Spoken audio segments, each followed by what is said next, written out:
आदरणीय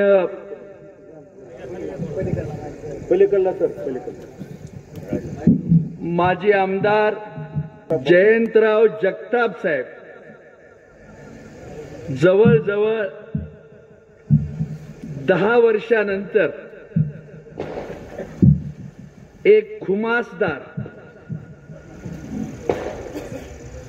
विनोदाचं अलंकाराचं कवर घातलेलं देखणं पुस्तक पाहायला मिळालं. चुकून वावरात खत टाकताना जर काळ्या आईत खत टाकताना एखादं टोपलं जास्त पडलं आणि टिपणीवर पेरताना दाणेदार बियाणं त्या ठिकाणी पोचलं, पाण्याचा आणि बियाणाचा संयोग झाला तर तिथं येणारं कणीस आकड्याचं कणीस येतं. नामदेवराव जगताप यांचे सुपुत्र काळ्या आईनं दान केलेल्या मातीतून टरारून उगवताना आकड्याचं कणीस कसं असतं त्याचा पहिला दाखला तुम्हाला आता मिळालेला आहे. एक जिगरबाज असा नेता, एक चांगुलपणाचं सात्विक राजकारण करणारा नेता. मी साखर कारखानदारीत कारखान्याचं पहिलं पोतं बाहेर पडल्याशिवाय पायात पायतान घालणार नाही अशी शपथ घेऊन काम करणारा नेता. नारायण आबांचा बाप या पद्धतीनं वागला आणि शेतकऱ्याच्या हितासाठी 30-35 वर्ष पायी फिरला. या सगळ्या गोष्टी तुमच्या समोर आहेत. स्वातंत्र्याच्या चांगुलपणाचं राजकारण करताना यशवंतरावजी चव्हाण साहेबांनी LLBला पैसे भरायला नव्हते. अशा वेळेला आईला निरोप आला. फार अदबीनं सहजपणानं आईला सांगितलं की मला वकील होण्यासाठी जी फी भरायची असते त्याचे पैसे नाहीत. ज्या सावकाराच्या कडे ही माऊली दळायचं काम करत होती तिथं जाऊन म्हणाली, मला उद्यापासून 4 पायल्या ज्वारी दळायला द्या. 4 पायल्याचं दळण दळून पोराला शिकवलं आणि तोच नेता भारताचा गृहमंत्री झाला, भारताचा संरक्षण मंत्री झाला. संयुक्त महाराष्ट्राच्या चळवळीचा कळस हातात घेऊन स्वातंत्र्याची गाणी गात सह्याद्रीच्या कड्यावरून तुमच्या माझ्या स्वाभिमानाला सलाम करीत आपल्या भारताच्या राजकारणाला सुफलाम अशा प्रकारचे दिवस त्यांनी आयुष्यात दिले. मनात येईल ती गोष्ट त्यांच्याकडे होत होती. चव्हाण साहेबाच्या पुतण्यानी जर मनात आणलं असतं तर 2 कोटीची गाडी त्यांना आणता आली असती. पण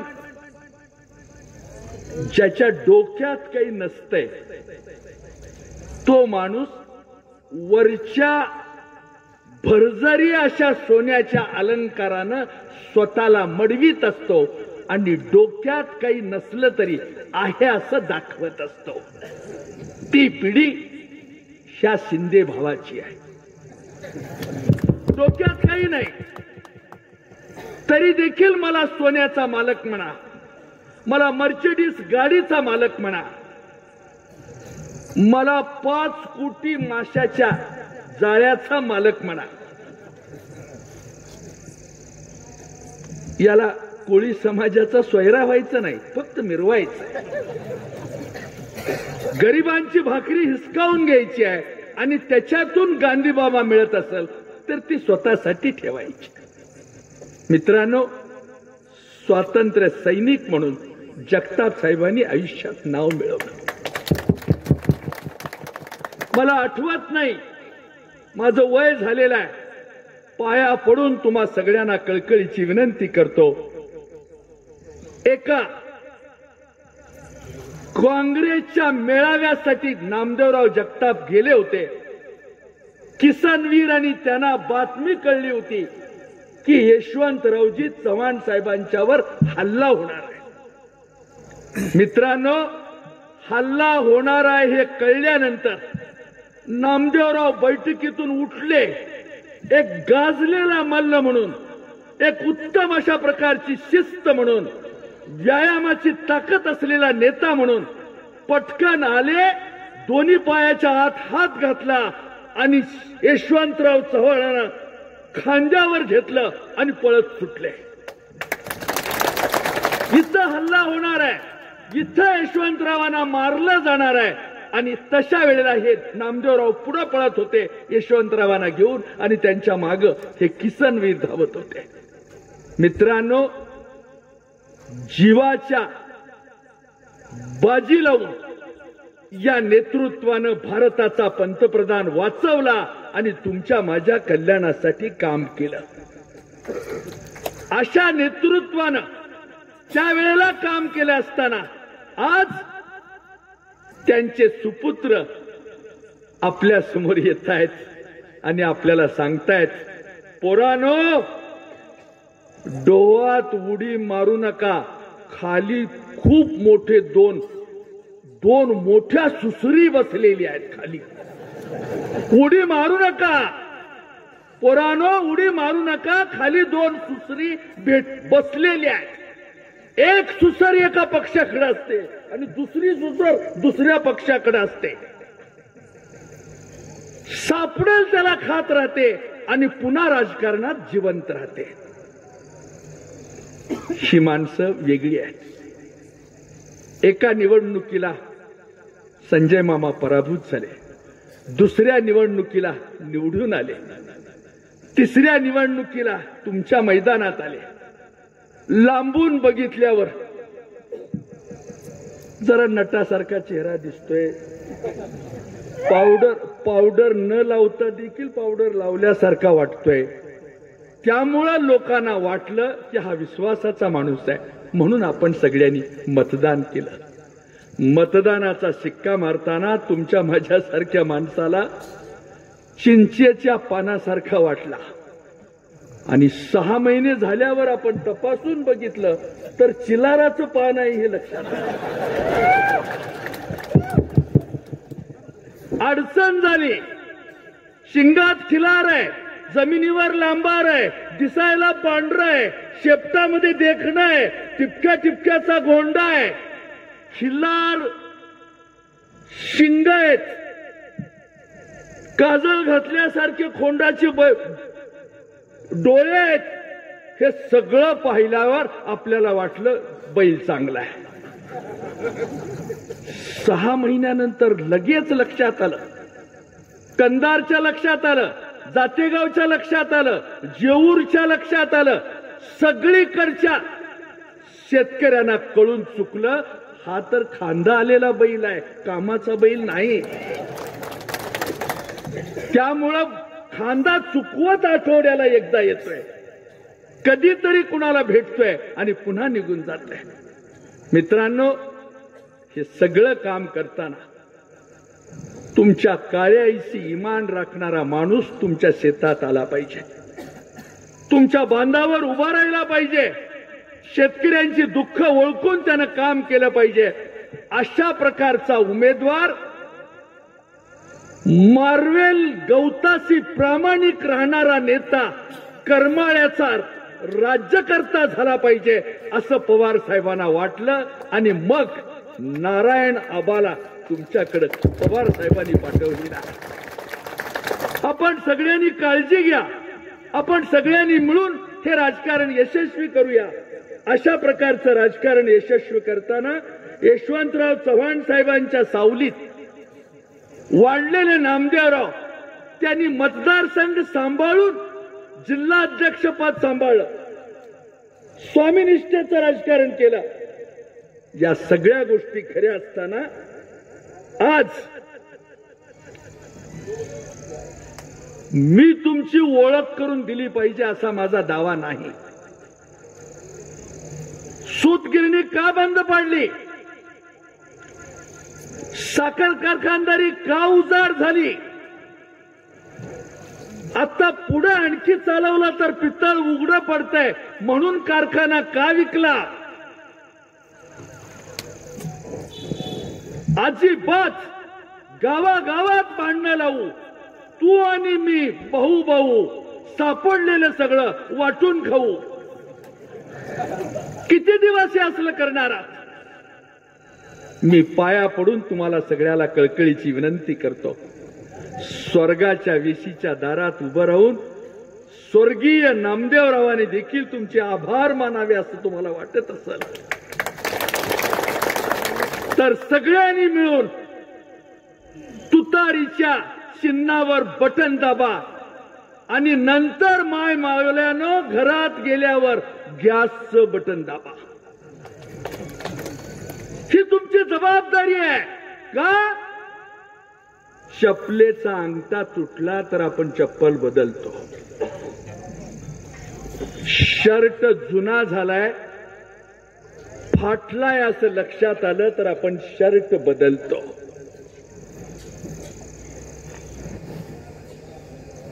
थंडीच्या दिवसात 2-4 ठिकाणी चादर फाटले, पाखरं मारायला जाताना अडचण होईल तर आपण चादर बदलतो.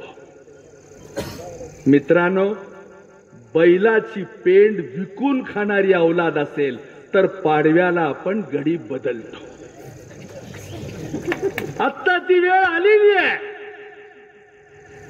त्याचा तुम्ही स्वाभिमानी जनतेनं विचार करायचा आहे आणि गडी बदलून हात बांधून उभा राहणारा, कुठल्या का दंडानं पाणी येईना,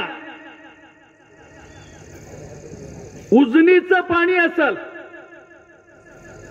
हक्काचं पाणी असल, अगर जो वत येतोय असं पाणी असल, हे पाणी आपल्या हक्काचं असं असलेलं पाणी आपल्या भागाला मिळालं पाहिजे.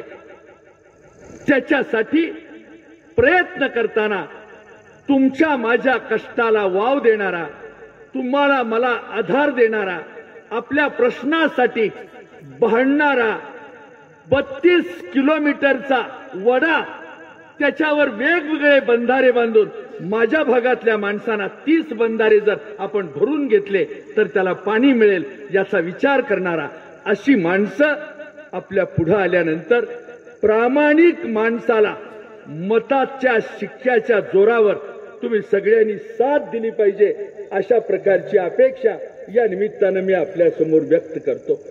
आज नारायण आबांच्या सारखा एक प्रामाणिक नेता,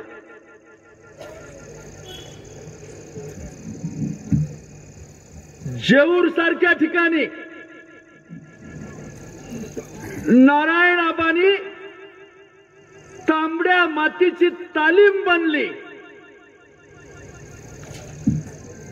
मंद मंद प्रकाशात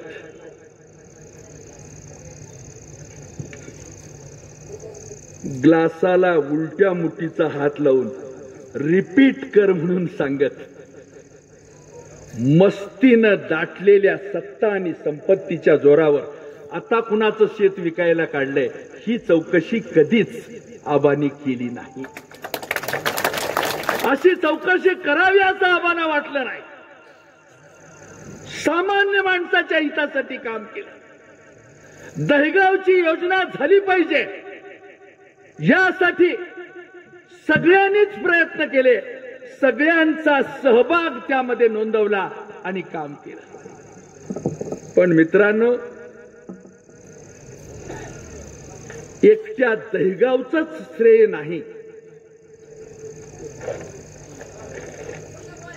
स्थळ बघायला आलेल्या माणसाला जागा दाखवताना आपलं दाखवावं ना. तसं नाही, आपल्या रानात उभा राहायचं, हे माझंच आहे आणि ते पलीकडचं ते बी माझंच आहे असं दाखवण्याचं, श्रेय घेण्याचं काम केलेलं आहे. तुम्हाला लक्षात येईल, दुपार टळून गेली होती. घरातली माणसं सगळी कामाला गेली होती. वयस्कर असलेली म्हातारी बाई बोटव्या करीत सेवाया करीत घरात बसली होती. तेवढ्यात पाण्यात बसलेल्या म्हशीला टिकुर घेऊन मारून एक बाई त्या म्हशीला घेऊन घराकडे येत होती. एसीतून बाई आत आली, टिकुरा हातात आहे आणि निघालेली आहे. तेवढ्यात त्या म्हशीनं 4-5 पवट्या टाकल्या. पवट्या टाकल्याबरोबर म्हातारी खडबडून उठली, हातात टोपलं घेतलं आणि पडलेल्या पवट्या त्या टोपल्यात भरून न्यायला लागली. तर ज्या बाईनं ती म्हैस टिकुरा घेऊन आणलेली होती पुढं आणि एसीतून दोघं, एक म्हैस पुढं बाई माग, आणि तेवढ्याच ह्या बाईनं या सगळ्या पवट्या टोपल्यात घेतल्या आणि मग मात्र ती बाई कडाळली. म्हैस माझी आहे, शेण माझं आहे. एवढं म्हणेपर्यंत 5-50 माणसं गावातली इकडची गोळा झाली, तिकडची गोळा झाली. 2 पार्ट्या उभ्या राहिल्या आणि म्हैस कुणाची, शेण कुणाचं चर्चा सुरू झाली. एका चलाक पोरानं जाऊन पोलिसाला फोन केला आणि पोलिसही लगे हजर झाले. फौजदारी चांगली टोपी घालून त्या ठिकाणी बुटाचा आवाज करीत आले. बघतात तर हा सगळा गोंधळ. सगळ्यांना बाजूला सारून पहिल्यांदा त्यांनी शेणाला कडक केलं, संरक्षण दिलं. त्या शेणामधून एक भुंगा बाजूला शेणातनं पळत होता. लगेच त्यांनी PSI ला बोलवलं. हा कसा आत गेला तुम्ही सगळे असताना? एक त्याला आव आणायचा होता की मी किती कडक आहे. आणि ते सगळं झाल्यावर तोही बाजूला उभा राहिला आणि सगळ्या गावाला समजावून सांगितलं, आपण ही केस कोर्टात नेऊया. तोपर्यंत ह्या सेनाला कोणी हलवायचं नाही, बंदोबस्त लावतो मी, म्हणून फौजदारानं बंदोबस्त लावला. शेण कोर्टात गेलं. 2-4 तारखा पडल्या आणि निकाल लागला. अ आणि ब नावाच्या 2 पार्ट्या आहेत. दोघांनीही शेणावर दावा केला होता, परंतु प्रत्यक्षात विचार केला असता अ पार्टीचं पण शेण नाही, ब पार्टीचं पण शेण नाही. शेण हे म्हशीच आहे, दुसरं कुणाचंच नाही. तसं ह्या 2 खादाड पारद्यांना, ह्या 2 खादाड भावांना गावकऱ्यांनी आता सांगायची वेळ आलेली आहे. बाळ, शेण तुझं बी नाही आणि शेण त्याचं बी नाही, शेण म्हशीचं आहे. हे त्याला सांगण्याची गरज आहे. 4 पारधी नदीच्या पलीकडे राहत असतील, 4 पारधी गावाच्या बाहेर राहत असतील आणि चोरी झाली की पारध्याला उचलून नेलं जातं. पण इतके वर्ष कोप बंधाऱ्याचे जे फळ्या टाकल्या जात आहेत, त्या फळ्या उचलायच्या, त्याला रंग द्यायचा आणि पुन्हा सरकारला ऐकायचं. कोण आहेत हे 2 पारधी? कधी विचार केलाय आपण? असं नेहमी घडत गेलंय. आणि पारद्यांनी, त्या 2 पारद्यांनी ह्या सगळ्या चोऱ्या केलेल्या. सूतगिरणीची चोरी केली, विजेची चोरी केली, साखरेची चोरी केली, उतार्याची चोरी केली. तुम्हा सगळ्यांना खत द्यायचं आहे, तुम्हा सगळ्यांना माहिती द्यायची आहे, तुम्हा सगळ्यांना कर्ज द्यायचं आहे असं सांगून सगळ्याचे उतारे गोळा केले. हे सगळे उतारे गोळा केले आणि लोकांनी विश्वास ठेवला. कुणी विचारायला गेलं नाही, कुणी काही तक्रार करायला गेलं नाही. एवढंच नव्हे तर ते लता दीदीच्या आवाजात बोलतात ते काय, ते विक्रम सिंग उर्फ चक्रम सिंग, ते लता दीदीच्या आवाजात बोलतात. त्यांनी ही उतारे गोळा केले. हे सगळे उतारे केले आणि त्या उतार्यावर कर्ज काढलं. कोट्यावधी रुपयाचं कर्ज काढलं. आता असं काढलेलं कर्ज काळी आईला लक्ष्मी मानून मातीतून मोती पिकवताना हात मातीत कुस्करावे लागतात, मग मोती जन्माला येतात, याच्यावर श्रद्धा ठेवून एवढे कष्ट घेतले, एवढं चांगुलपण मिळवलं आणि आपल्या काळ्या आईचा सातबारा नेऊन विक्रमसिंगाच्या हातात दिला आणि या पद्धतीनं उतारा दिल्यानंतर तुमची जमीन गहाणवत ठेवतो आणि तुम्हाला कर्ज देतो असं सांगितलं. जमीन तर गहाणवत ठेवलीच, पण तो शेतकरी देखील गहाणवत ठेवला आणि त्याच्या नावावर कोट्यावधी रुपयाचं कर्ज काढलं. आहे कुणाची हिंमत विचारायची? कोण त्याला विचारायला जात नाही. आमचा अधिकार आहे. लोकांचे गळे कापणं हा आमचा जन्मसिद्ध हक्क आहे. अशा पद्धतीने यांनी लोकांचे गळे कापलेले आहेत, लोकांचं नुकसान केलेलं आहे. अशा परिस्थितीमध्ये आज या सगळ्या गोष्टीमध्ये लोकांचं नुकसान झालेलं या ठिकाणी असलेल्या या अशा प्रकारच्या गोष्टी घडत असतील आणि ह्याला बाजूला करायचं असेल तर घराच्या अंगणात बसून ऐकत असलेल्या माय माऊल्यांना कळकळीची विनंती करतो. तांदूळ नीट करताना कोपऱ्यात खडे गोळा करायची व्यवस्था काही महिलांनाच जमत असते. जसं कोपऱ्यात खडे गोळा करतात तशी ही शिंदे कुटुंबातले खडे गोळा करा, तांदूळ विरळताना बाजूला करा आणि चांगुलपणाचा सत्व परीक्षेत पास झालेला नारायण आबासारखा माणूस महाराष्ट्राच्या सभागृहात पाठवा. महाराष्ट्राचं चांगुलपण जतन करण्यासाठी या पद्धतीचा विचार तुम्ही करावा ही माझी आपल्याला विनंती आहे. ग्रामपंचायतीचा सदस्य असेल विक्रमसिंग चालतो, पंचायत समितीचा सदस्य असेल नाही शिंदे घराण्यातला चालतो. पुन्हा सरपंच करायचा असेल नाही घटनेचा विरोधक म्हणून घरातलाच दिला पाहिजे, घटनेकरांचा विरोधक म्हणून. तर ह्या पद्धतीनं प्रत्येक माणूस घरातला त्यांनी निवडलाय. फक्त कारखान्यामध्ये आणि सूतगिरणीमध्ये भंग्याचं जे काम करतात आणि शिपायाचं जे काम करतात त्या ठिकाणी देखील यशदाला त्यांनी ट्रेनिंगला पाठवलंय. आपल्या घरातली माणसं नीट काढता यावं, व्यवस्थित काढता यावं, सराव व्हावा थोडासा शेण काढण्याचा.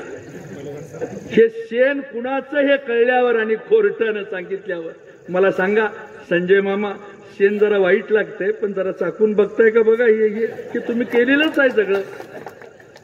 याच्याबद्दल त्यांना सांगितलं पाहिजे, त्यांना बोललं पाहिजे, कारण त्यांना ह्या सगळ्या चवीची माहिती आहे. दर वर्षाला जर्मनीची चव कशी आहे, पुन्हा इकडं इस्रायलची चव कशी आहे, त्या ठिकाणी ते जाऊन येतात आणि ती चव बघून येतात. अशा प्रकारची शी जर त्यांच्या बॉयलरमध्ये टाकली तर साखरेचा रंग बदलतो का, त्यांचे प्रयोग सुरू आहेत. अशा अनेक गोष्टी ते लोकांच्या हितासाठी म्हणून करत असतात आणि ते प्रयोग त्यांचे चालू ठेवतात. अनेकांना साखर संकुलाला देखील मार्गदर्शन करतात आणि खूप अडचणीचा आहे धंदा, फार अडचणीचा झालाय असं म्हणतात. आणि 6 वेळा निवडून आले, प्रत्येक वेळेला निवडून आल्याबरोबर नवा कारखाना काढलेला आहे. दर वेळेला 6 कारखाने काढले. ह्या सगळ्या घटना या पद्धतीनं घडलेल्या आहेत. मी आपल्याला विनंती करणार आहे, परमपूज्य बोधिसत्व डॉक्टर बाबासाहेब आंबेडकरांनी 2 वर्षे 11 महिने 17 दिवस कष्ट करून देशाची राज्यघटना लिहिली.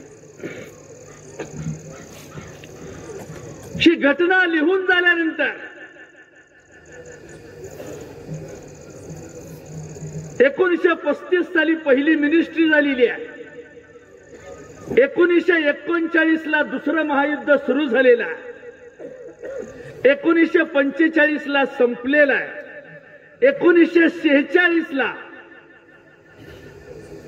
बाबासाहेब मसुदा समितीचे अध्यक्ष झालेले आहेत. राजेंद्र प्रसाद आजारी पडल्यामुळं संविधान लिहिण्याची पूर्ण जबाबदारी बाबासाहेबांवर आलेली आहे. अशा परिस्थितीत या 3 वर्षाच्या कालावधीमध्ये बाबासाहेबांनी घटना लिहून काढलेली आहे. घटनेच्या साऱ्या कलमाचा अभ्यास केलेला आहे. 500 खासदारांना भेटून त्यांच्याशी चर्चा करून घटना कशी असली पाहिजे याच्याबद्दलचा हिशोब मांडलेला. या सगळ्या गोष्टी झाल्यानंतर 26 नोव्हेंबर 1949 रोजी बाबासाहेबांनी घटना देशाला दान दिलेली आहे. आम्ही भारताचे लोक भारताच्या सार्वभौम गणराज्यासाठी स्वातंत्र्य, समता आणि बंधुता आणि संधीची समानता आणण्यासाठी या देशातल्या नागरिकाला समृद्ध करण्यासाठी संकल्प करत आहोत. अशी घटना 26 नोव्हेंबर 1949 रोजी स्वतः प्रत अर्पित करीत आहोत. पंडित जवाहरलाल नेहरूला अर्पण केली नाही, लंडनच्या व्हिक्टोरिया राणीला अर्पण केली नाही, स्वतः प्रत अर्पित करीत आहोत. एवढा मोठा अधिकार मतदार बंधूंनो तुमच्या मालकीचा आहे, तुमच्या चांगुलपणाचा आहे. अशा प्रकारचा अधिकार मतदारांना देणारी घटना बाबासाहेबांनी देशाला दान केलेली आहे. त्याच्यावर अशोक चक्र आणलेला आहे. अशा सगळ्या गोष्टी अपेक्षित असताना घटनेचा सार्वभौम अधिकार किती मोठे आहेत हे देशाला माहीत असताना 1952 साली बाबासाहेब निवडणुकीला उभे राहिलेले आहेत. उत्तर मध्य मतदारसंघामध्ये बाबासाहेब उभे राहिलेले आहेत आणि त्यावेळेला बाबासाहेबांना 8031 मतांनी एका पीए सारख्या सामान्य माणसांनी बाबासाहेबाला पराभूत केलेला आहे. आपण एवढे देशावर उपकार केलेले आहेत म्हणून पुन्हा बाबासाहेब 1954 साली उभे राहिलेले आहेत. काजूरकरांनी पराभूत केला. आठवले, गांधी, जोशी या लोकांनी पुन्हा एकदा दुसऱ्यांदा उभा राहिल्यावर पुन्हा बाबासाहेबांना पराभूत करण्यात आलेला आहे. हे पराभूत करणारे बाबासाहेबांचा विचार आणि बाबासाहेबांना अपमानित करणारे मारेकरी कोण होते? त्याला मतदानाच्या पायतानानं मारायचं असेल तर उद्याचं मतदान हे स्वाभिमानाचं संविधान जतन करणाऱ्या माणसांच्या हिताचं व्हावं म्हणून नारायण आबांना आपल्याला मतदान करायचं आहे. सर्वांच्या हिताचं राजकारण करताना आपण सगळ्यांनी या पद्धतीनं काम करावं अशा प्रकारची अपेक्षा ज्या निमित्तानं मला आपल्या समोर व्यक्त करायची आहे. आपण सगळे काळ्याईत राबणारी माणसं आहात. स्वातंत्र्याची गाणी गात, स्वातंत्र्याला जीवाचं दान देत काम करणाऱ्या लोकप्रतिनिधींनी करमाळ्याची परंपरा जतन केलेली आहे. म्हणून तुमच्या पाया पडून कळकळीची विनंती करतो. मला कुणावर आरोप करायचा नाही. परदेशात कोणत्या मशिनीचं निरीक्षण करायला हे जातात त्या मशीनची नावं तुम्हाला सांगायची नाही. पण उपस्थित असलेल्या माय बहिणीनो, भांड घासलं की चकाकतं. फळीवर ठेवलेलं भांड घासलं की चकाकतं. या सगळ्या परिस्थितीमध्ये आपण काम करताना या लोकांनी काय केलेला? गौतमी पाटलाच्या कार्यक्रमाच्या गर्दीचा सभासद होण्यापेक्षा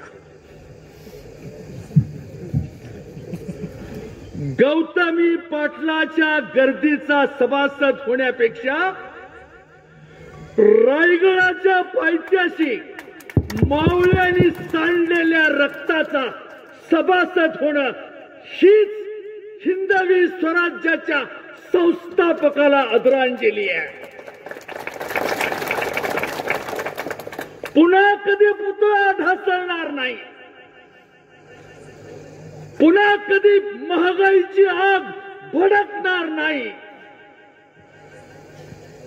पुन्हा कधी चोरट्या पद्धतीनं मासे पाण्यात सोडले जाणार नाहीत, याची दखल घेणारा एकेरी पद काढणारा, एका लंगोटीवर 2 कुस्त्या करणारा, शहराकडे बघून हे ढेपाळलेला आहे, ते लगेच दमतंय, त्याला नुसतं वडावडी करून मारू म्हणून पैलवान गडी आपण महाराष्ट्राच्या राजकारणात. एकदा बघा तर, नाही पाठ लागली, नाही लागली, बरं पुन्हा एकदा, पुन्हा माती लागूच तर. हे कुणाच्या जीवावर? आईसाहेब, सडलेल्या गव्हाची खीर लेकांनी खाऊन शेजाऱ्याच्या जेवायला जाताना लेकाचं पोट उघडं पडू नये म्हणून आई म्हणते घरात 2 घास खाऊन जा. लेकाचं पोट उघडं पडलेलं आईला आवडत नाही.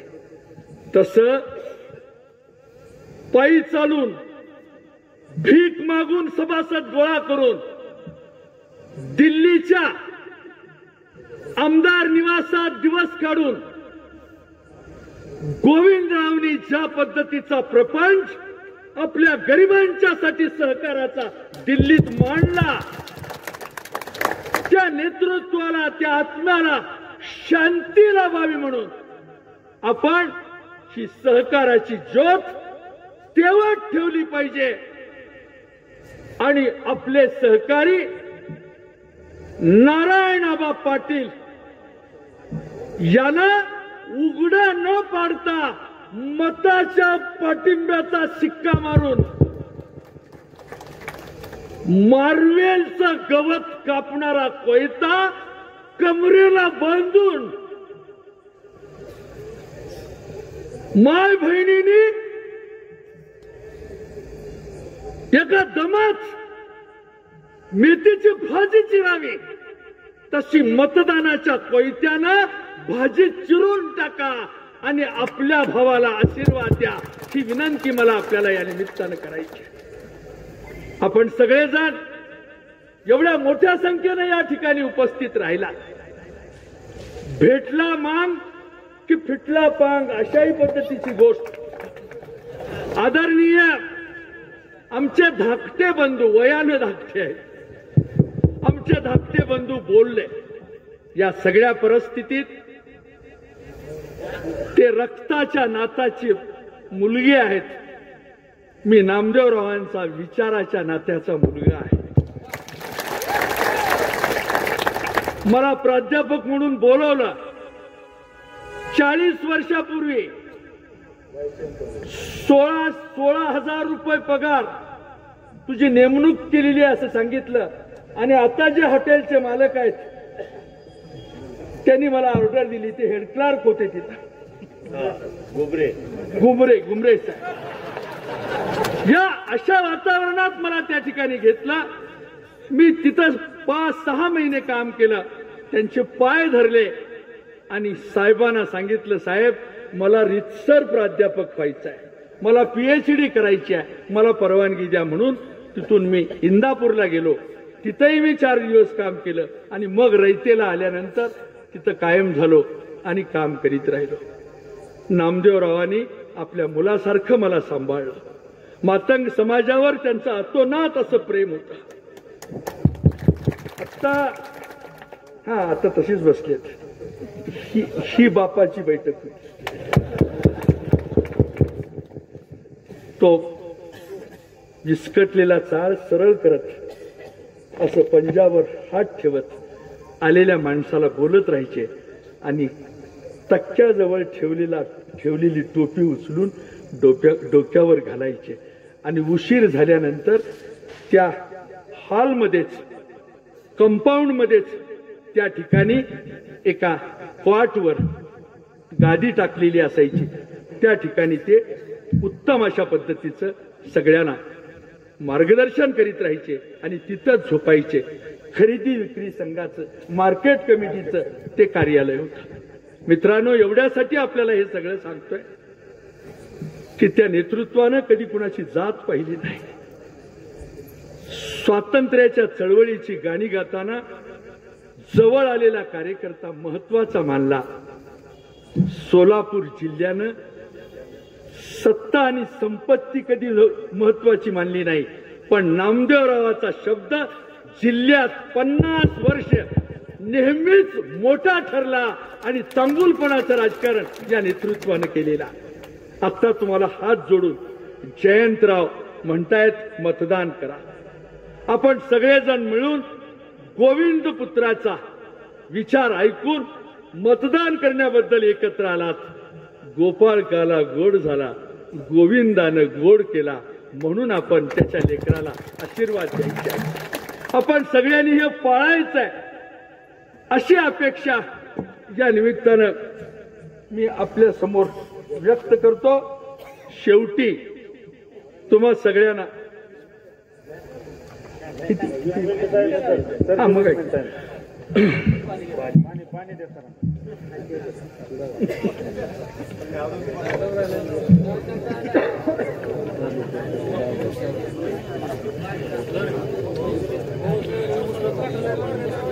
सरांसाठी टाळ्या होऊ द्या एकदा. मित्रांनो, आपण सगळेजण एवढ्या उत्स्फूर्तपणानं बसलेले आहात. मी यायच्या आधी 3 तासाचा अवधी गेलाय आणि त्यानंतरच लग्नाच्या मंडपात मेहुणा आणि मेहुणीची थट्टा ऐकल्यानंतर जसं पाहुण्यांनी सुखावून जावं, तसं प्रेक्षक आपल्या साहेबांची सगळी गाणी ऐकून, सगळे शब्द ऐकून आपण सगळे पुलकित झालात, अतिशय भारावून गेलात. मी आपल्याला शेवटी एवढंच सांगतो, बाबांनो,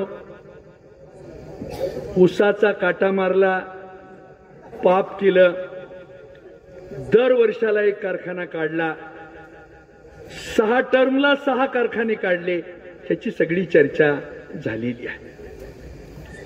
कर्नाटकात जाऊन एक कारखाना काढला होता. छलो छलो म्हणताना तेलिम्याल कुत्तीद खई मगाव नड्यांगिला असं त्यांनी सांगितलं. नालायक माणूस आहे, आपल्याकडे चालणार नाही, याला पळवा.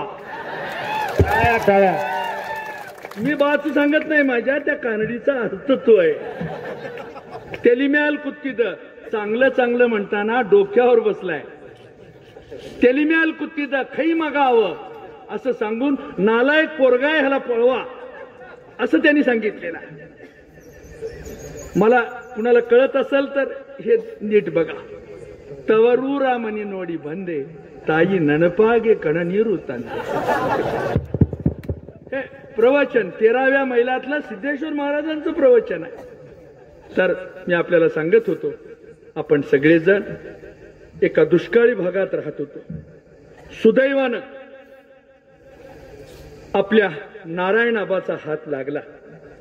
चंद्राच्या करस्पर्शानं दगडाचे पाचू होतात.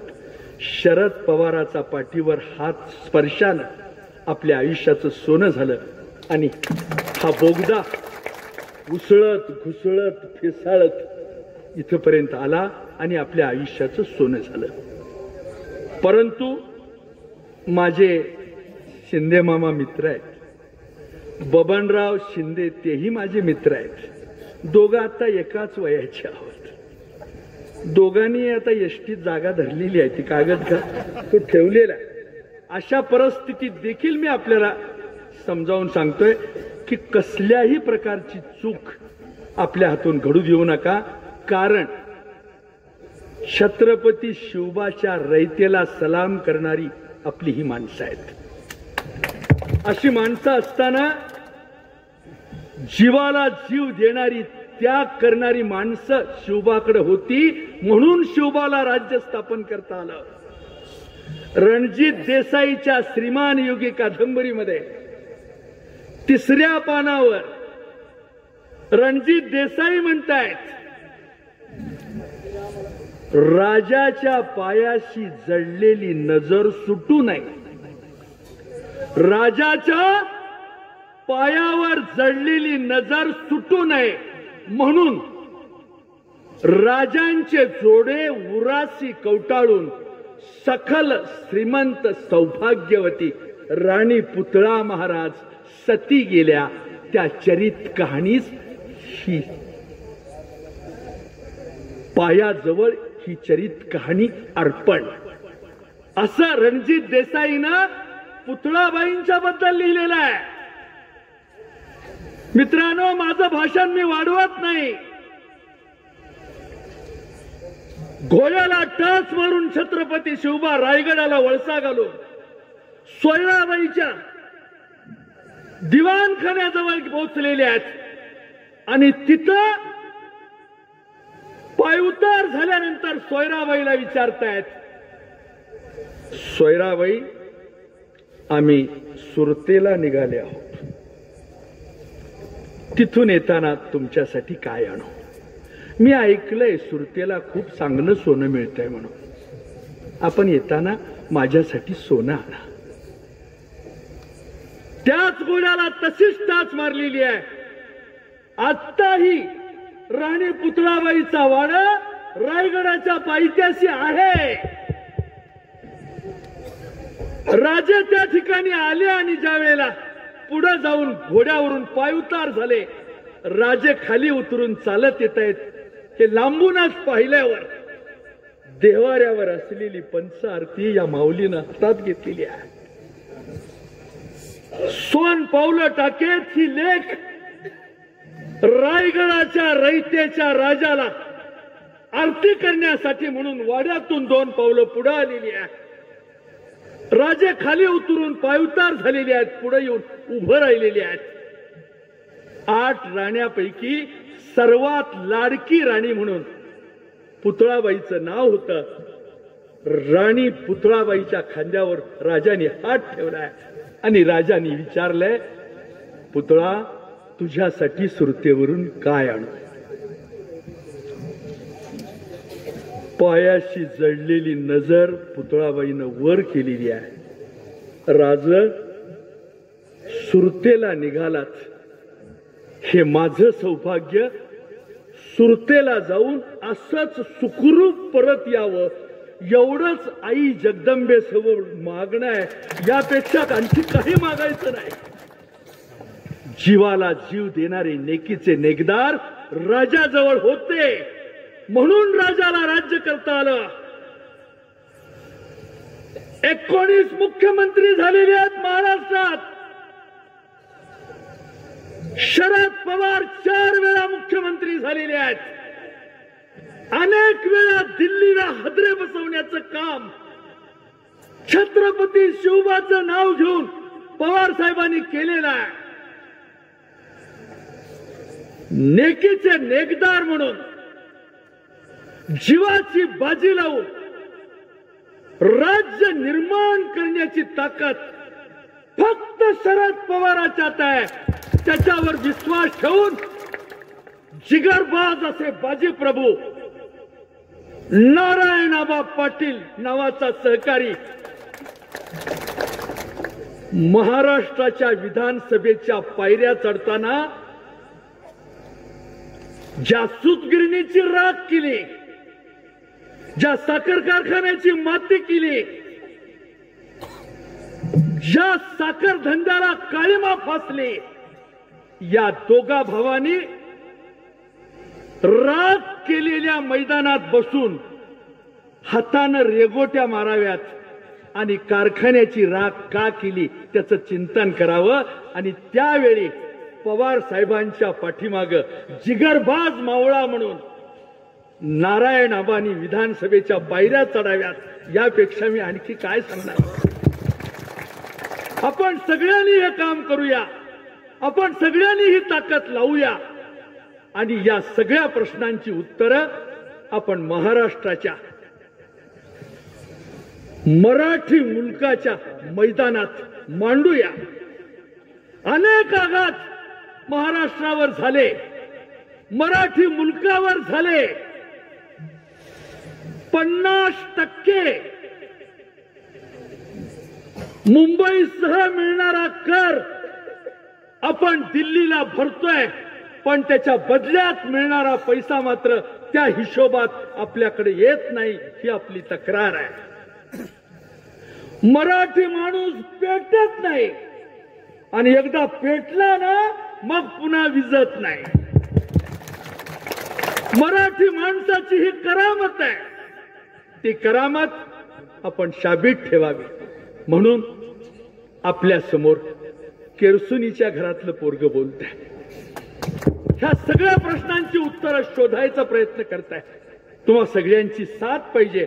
मला आपल्या जयंतराव जगताप साहेबांना, आपल्या नारायणाबा पाटील साहेबांना या सगळ्या प्रश्नांची उत्तरं आपल्याला शोधायला संधी द्या अशी विनंती करतो.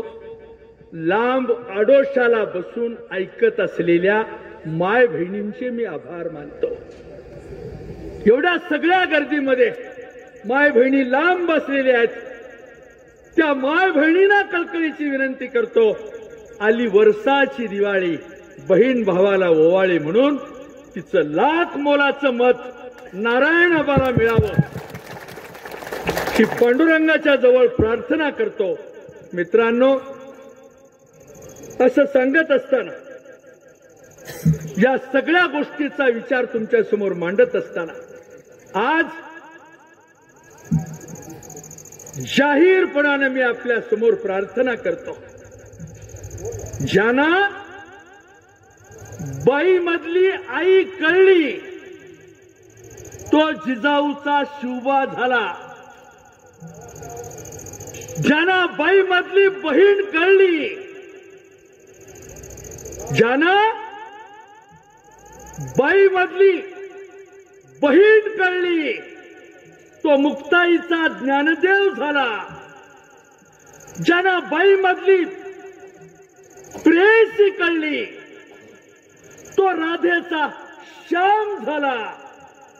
ज्यांना बाई मधली पत्नी कळली तो सीतेचा राम झाला. हे काळजात जतन करा. आईचं सुखरूपता, बहिणीची सुखरूपता महत्वाची आहे.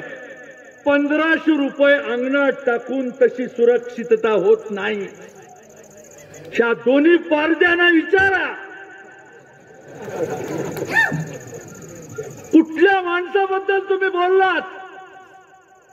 डोमेस्टिक व्हायलन्स, 12वीचं पोरग चिंतन कराल, हातात पायतान घेऊन उभं राहील. डोमेस्टिक व्हायलन्स बद्दल शिंदे बंधूचं तोंड उघडलं नाही, 6व्या कारखान्यासाठी उघडलं. पण कधीच तालुक्याच्या विकासावर, पाण्याच्या प्रश्नावर यांनी कधी तोंड उघडलं नाही. यांना फक्त गांधीबाबा कळतो, बाकीच्या गोष्टी यांना समजत नाही. शेवटी आपण सर्वजण जो घरात ऊस तोडीचं काम करतोय, ज्यानं मारलेल्या ऊसाचा पेरा मनगटावर बसला आणि भळभळा रक्त यायला लागलं, त्याच्या वेदना शिंदे साहेब तुम्हाला कधी झाल्या नाहीत. या शिंदे मामाला त्याच्याबद्दल कधी वाईट वाटलं नाही, घाम फुटला नाही. आमच्याकडे पूर्वजांनी करून ठेवलंय, मुलीचा मामा, मुलाचा मामा स्टेजवर या म्हणल्यानंतर हा गडी कधी मामा म्हणून कुणाच्या पाठीमागे उभा राहिला नाही. पण या मामानं अनेकांना फसवलं, या मामानं अनेकांचा विश्वासघात केला, या मामानं अतिशय वाईट पद्धतीनं कारस्थानाचं राजकारण केलं. या सगळ्या गोष्टीचं भान ठेवून आपण काम करूया. गायीची धार काढताना एक सड सोडून आपण पिळतो. या दोघा भावांनी सड सोडून कधीच पिळलं नाही, सडा सगळंच पिळलं नाही, कधी त्याचा विचार केला. अशा परिस्थितीत मातंग समाजाचा प्रतिनिधी म्हणून, ज्याचा उल्लेख माझ्या लहान भावानी केलेला आहे, कुठेही तुम्ही इथं बसलेला असाल तरी हात जोडून विनंती करतो, आपलं मत वाया घालवू नका. हे समाजालाच का सांगायचंय. वैल्या दुतवण्याबद्दल माझा विरोध नाही, परंतु दांडाळांच्या बरोबर चांगले संबंध ठेवून झुमान्या काय करतोय, भोकरे काय करतोय, कसा पेडवतोय, खारपे कसा शेगावतोय, करपटी कशी दुतवतोय, शस्यावर तुमचं लक्ष राहू द्या. तुमच्या डोळ्यापुढे दिसलं तर आपल्या नेत्याला सांगून गवण्यानं हिडकायचं काम करा, पण गप्प बसू नका. आपण काम करावं ही विनंती या निमित्तानं सगळ्यांना करतो. आणि माय माऊलीच्या रक्षणासाठी, माय बहिणीच्या कामासाठी शिक्षणाचा दर्जा वाढवून मेडिकल कॉलेज, त्याचं स्वप्न पडत नाही, 6व्या कारखान्याचं पडतंय, पण गरीब पोराला मेडिकल कॉलेजमध्ये पाठवण्यासाठी प्रयत्न व्हावेत. या दोन्ही पारद्यांनी त्याचा कधीच विचार केला नाही. त्याचा विचार करावा. आणि आबा, आपलं शिक्षण कमी झालं असेल, पण ज्या वेळेला दुसऱ्याच्या दारात पाया पडायला माझा शेतकरी जातोय, याचा तुम्हाला राग आला आणि नवीन कारखाना तुम्ही उभा केलात, त्याच पद्धतीनं या कॉलेजात, या मैदानात, या काळामातीत आई बापाला मदत करून एखादं पोरग 12वी झाला असेल तर या पोराचं मेडिकल होण्यासाठी, एखादं मेडिकल कॉलेज काढण्यासाठी आपण जरूर प्रयत्न करावा. ही सगळी माणसं तुम्हाला मदत करतील अशी अपेक्षा करतो. मालक उपस्थित आहेत, त्यांना पाया पडून विनंती करतो. एक 6 महिन्याचा, वर्षाचा कुठल्या तरी कामानं भावाभावाचा आबोला असतो. मग जरा थोरला भाऊ आता जरा वयस्कर झालेला असतो आणि ती समोरचा शेजारी चाल करून येत असतो. मग त्यावेळेला 6 फूट उंचीची काठी हातात घेऊन धाकटा भाऊ त्याच्या पाठीमागे येऊन उभा राहतो. बोलणं नाही 6 महिने, आणि त्यांना चाल करून येतोय म्हणल्यावर ही म्हणतोय, दादा येऊ दे त्याला. तसं आज 2 मिनिटं उरलेल्या कणसाळा कडबा कापायला म्हणून ही 2 पारदी आलेली आहेत. त्यावेळेला जगताप नावाचा भाऊ तुमच्या पाठीमागे उभा राहतोय आणि दादा येऊ देच त्याला, आता येऊ दे. अशी लढाई पाखरू मारायच्या ऐवजी कोपणीचा गुंडा किती ताकदवान असतोय, परदेशात जाऊन आलेल्या माणसाला कसा जोरकस लागतोय ते एकदा बघून घ्या अशी विनंती करतो. आपण सगळ्यांनी शांतपणाने ऐकलात, माझं बोलणं सहन केलं, याबद्दल तुमचे आभार मानतो. एखादी गोष्ट आईच्या लेकराला सांगून बघितली, जरा कामाच्या व्यापात नारायणाबाकडून झाली नाही तर मावशीच्या लेकराला जयंतरावांना सांगून बघा. धन्यवाद सर, आपण या ठिकाणी अनमोल मार्गदर्शन केलं.